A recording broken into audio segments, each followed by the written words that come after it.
And hello again from Fox News in Washington. On Monday, President Obama will announce his plan to cut the nation's debt and to pay for his jobs program. And we're now hearing he will propose a minimum tax rate for millionaires as part of the package. But will Republicans agree to any of it? To get an early response, we turn to Congressman Paul Ryan, chairman of the House Budget Committee and the GOP point man on these issues, who joins us now from his home state of Wisconsin.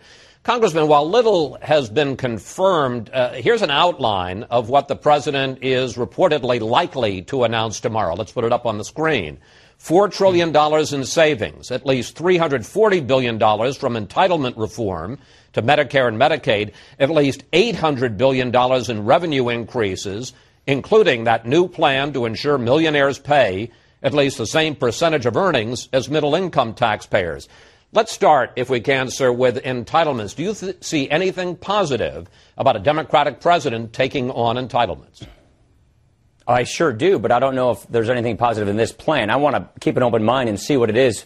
But from what we hear originally, it looks like it's just more price controls and reimbursement cuts to doctors and other health care providers, which simply leads to restricted access and denied care to seniors. Medicare already has the new president's panel, the IPAB, starting next year, which will further price control Medicare providers.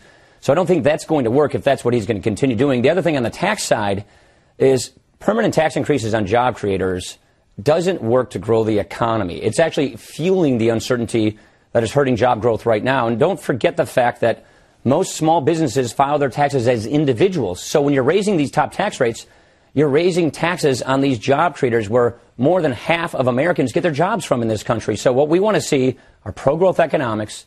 Even the president's fiscal commission is saying, with Democrats on there, lower tax rates, broaden the tax base for economic growth, and just more nickel and dime reimbursement cuts to health care providers will simply lead to less access for care from senior citizens.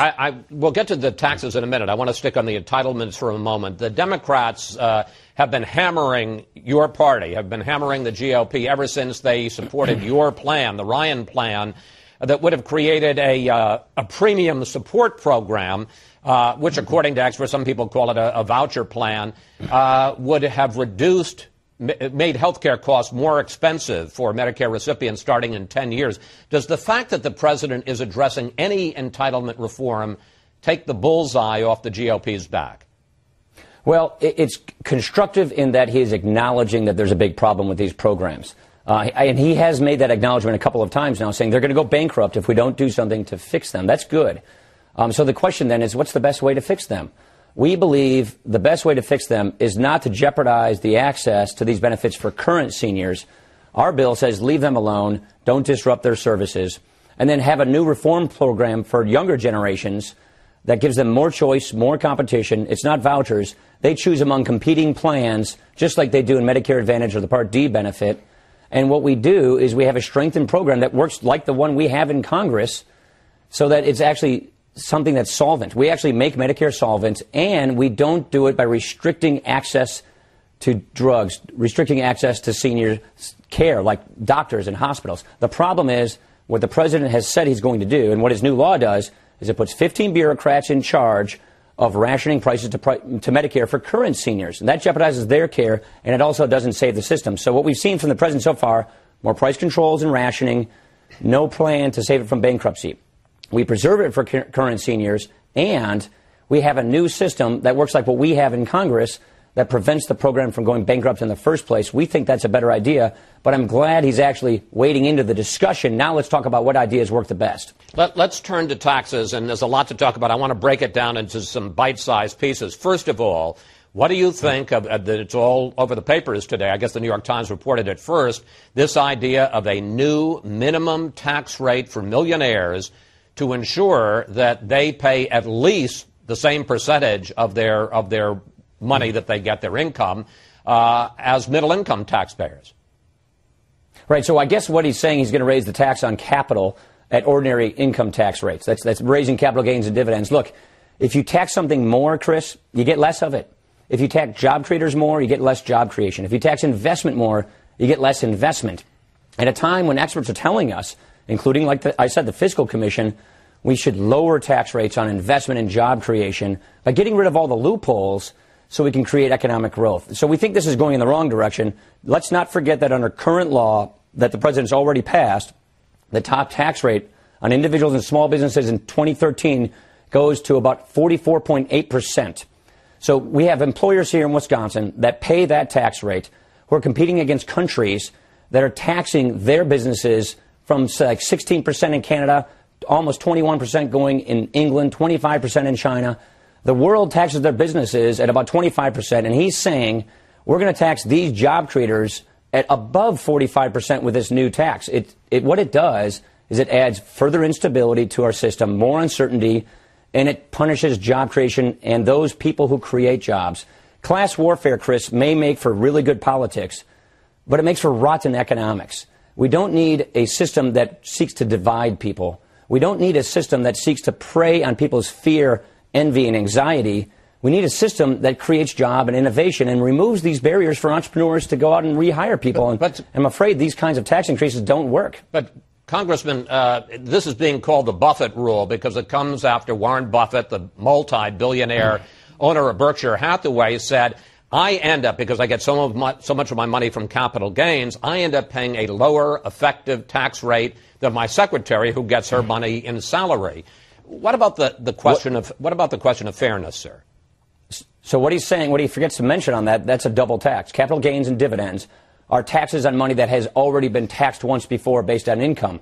So a person who's paying an income tax is paying the first level of tax on that money. Then when you pay a capital gains and dividends tax, you're paying that tax again on that money that had earned this. What it does, and when we've done this before, when we've raised capital gains taxes and dividend taxes, we hurt economic growth. We stifle investment in our economy. So if we tax investment in job creation more, you will get less of it.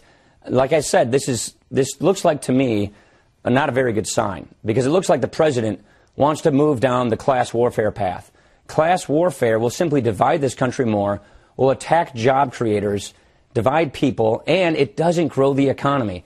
Go to budget.house.gov and see a video we've put out that shows a common sense idea that has a lot of bipartisan support in Washington these days to lower tax rates on these things by going after loopholes. Those same millionaires are the people who use the tax shelters, which we want to get rid of. I got a lot to ask you. I don't mean to interrupt, but I have a lot I want to ask you about, Congressman.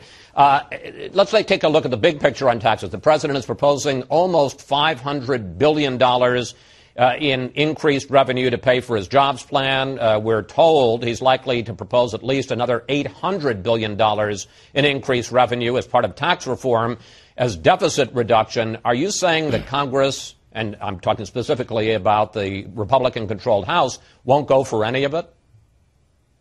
You already have a $1.5 trillion tax increase coming in current law starting in 2013. Now we're talking about another $1.3 trillion tax increase on top of that. I mean, he's giving us a stimulus bill, which is basically like the old stimulus bill, just half as large, temporary tax rebates with increases, and then another tax increase on job creators and successful small businesses in addition to that. Why on earth would we go with that? Especially when the problem is spending. We want to cut spending. We want to reform these entitlement programs. And if we do it the right way, it doesn't jeopardize current seniors. And we want to have a tax system that is not designed on picking and choosing winners in society, but on encouraging investment in job creation and economic growth. But Congressman, what you're basically saying is the super committee, the 12 members of the House and the Senate, who have been charged with coming up with another $1.2 to $1.5 trillion in deficit reduction by Thanksgiving, you're basically saying there's going to be no bargain, there's going to be no compromise. Not at all. Let me just finish, because the Democrats are demanding that more revenue be part of that. Not saying they're right or wrong, but that's what they're saying. And if you don't get that, then you get these automatic triggers, which include $600 billion in automatic cuts to the Pentagon. Chris, the president's proposed about $13 trillion in new debt in his budget, more or less a status quo budget. Clearly, we can cut $1.2 trillion. The president's planning on spending $46 trillion over the next 10 years. Can't we cut $1.5 or $1.2 trillion from that? That shouldn't be that tough. So we see the super committee as an opportunity to get another down payment on debt through spending cuts. Where I thought we had a shot at bipartisanship, and this new rhetoric leads me to second guess myself, was on business tax reform. The president says get rid of the loopholes, lower the tax rates, make us more competitive, a simple system that helps us compete. That's what I was hoping we could get. And I thought the super committee might have been a good vehicle to do that. But if we're going to just do class warfare and try and get tax increases out of this, then I don't think much will come of it. But if we can come together and get a $1.2 to $1.5 trillion spending cut, then I think we have a shot at actually getting something done. We should hold our expectations down on the Select Committee, and let's just get another down payment on debt. There's so much spending that needs to be cut, and I clearly think we could come to consensus on this much. We proposed $6.2 trillion in cuts in our budget. Clearly, Democrats could work with us and get 1.5. Let me switch subjects on you. What do you think are the chances that the country's headed for a double-dip recession? The economists tell me it's about 50-50. Because of all this uncertainty, they don't know what their taxes or regulations are going to be. You've got 219 new expensive regulations on the table coming from the Obama administration to the economy this year. You've got a massive tax increase coming in 2013, and now these two proposals, the permanent tax of the stimulus and this new proposal for more tax increases, I think that just helps shut down our economy. And then you got all these European problems, which could wash over on our shores. And so I do not think the president is doing what we need to do to grow this economy. Okay, so let's do a quick checklist, if we can, of the president's jobs plan. Money to build roads and bridges, the so-called shovel-ready projects. You going to go for that? Well, they're not so shovel-ready, number one, but we are going to do a new highway reauthorization. And so that's the normal course of business. But we don't want to do it with all this borrowed money. So we do believe infrastructure is good, and we're going to fix this, but we don't think that that's going to work. If you want to do the rifle shot, the temporary tax rebates were tried in the Bush administration. They failed then, too. And when you pay for them with permanent tax increases, they don't work. And we just don't think we should be bailing out state governments when the federal government's budget is in even worse shape than the state governments are. So no to infrastructure, this as part of the jobs plan, and no to aid to the states to keep first responders and teachers on the payroll. That's the constitutional responsibility of state governments, not the federal government. And how about some of these how about some of these? I just need to go through this quickly with you, sir. How about some of those payroll tax cuts? How about the retraining for long-term unemployed? So the Georgia plan sounds pretty interesting. I think that's something we're looking at, which is unemployment reform. The temporary tax rebates, like I said, Chris, I'm all for letting people keep more of their own money. But this particular idea was tried in the Bush administration, earlier in the Obama administration. It hasn't worked. And especially when you're taking these temporary tax rebates and paying for them with permanent tax increases, that is actually self-defeating. So we just don't want to go with ideas that have already proven to fail. We want to advance solutions that have proven to work, and these don't do that. The president said business tax reform and trade agreements in his speech. We think those are helpful for job creation, but he didn't put any of these ideas in the bill he sent us the other day. President Obama has been going around the country selling his jobs plan over the last couple of weeks, and he says if your party blocks his plan, that he will blame the GOP for the continued unemployment. Let's take a look at the president. It's time for the people you sent to Washington to put country before party, to stop worrying so much about their jobs and start worrying more about yours.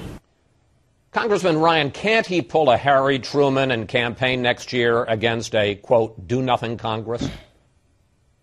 We passed a budget that balances the budget, pays off the debt, reforms the tax code by getting rid of loopholes and lowering tax rates. We passed regulatory reform. We passed new energy development legislation to explore domestic energy production. We have passed so many bills out of the House to create jobs, and they're sitting over in the Senate. And so if he wants to run against a do-nothing Congress, he should focus it on the do-nothing Senate Democrats. It has been 817 days since they bothered to try to pass a budget. We've passed ours on time.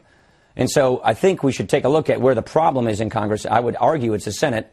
Not doing a budget for 2 years, to me, is just ridiculous. And so we have a difference of opinion on how best to fix these problems. But when the president does things like this, it leads me to believe that he's not in bipartisan consensus-making mode. He's in a political class warfare mode, in campaign mode, and that's not good for our economy. We've got less than a minute left, Congressman Ryan, and I want to ask you one last question, and that's about Solyndra, the solar panel-making company that got a $535 million federal loan guarantee from the government. As part of the first stimulus plan, the company just went bankrupt, laying off 1,000 workers and leaving taxpayers footing the bill. Less than a minute. What's the lesson in Solyndra, sir? There are billions more of this exact kind of spending that came out of stimulus that will produce these kinds of results, we fear. This is industrial policy and crony capitalism at its worst. It's Exhibit A for how this kind of economic policy doesn't work. We shouldn't be picking winners and losers in Washington.